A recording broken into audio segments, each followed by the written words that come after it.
ஒரு பெண்ணோட கனவுல ஒரு பூதம் வந்து உனக்கு என்ன வேணுமோ அதை என்கிட்ட கேள்னு சொல்லிச்சு. அவ சொல்ல ஆரம்பிச்சா, என் கணவர் முழிச்சிட்டு இருக்கும் போதெல்லாம் என் மேல கண்ணா இருக்கணும். அப்புறம் அவர் வாழ்க்கையில என்னைய தவிர வேற எதுவுமே முக்கியமா இருக்கக்கூடாது. அப்புறம் அவர் தூங்கும்போது நான் பக்கத்துல இல்லாம தூங்கவே கூடாது. அப்புறம் அவர் காலையில் எழும்பும்போது என் முகத்துல தான் முழிக்கணும்.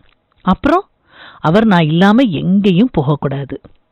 அப்புறம் என் மேல ஒரு கீறல் பட்டா கூட அவர் வாடி வருத்தத்துல உறைஞ்சு போயிடணும். அப்புறம் அவ்வளவுதான்.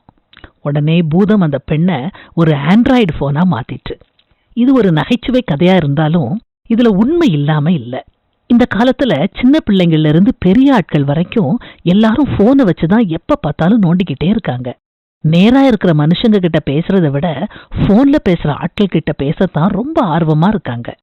போன்ல பேசாத நேரம் வாட்ஸ்அப், யூடியூப், ஃபேஸ்புக், இன்டர்நெட்னு பிஸியா இருக்காங்க. இதே உருத்தோட தேவனையும் அவருக்கடுத்த காரியங்கள்லையும் நாம கண்ணும் கருத்தோட இருந்தா எவ்வளவு நல்லா இருக்கும்.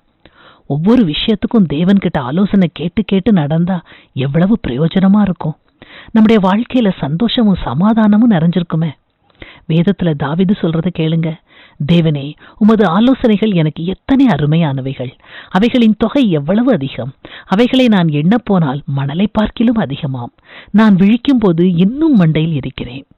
தாவீத மாதிரி நாமும் சொல்வோமா?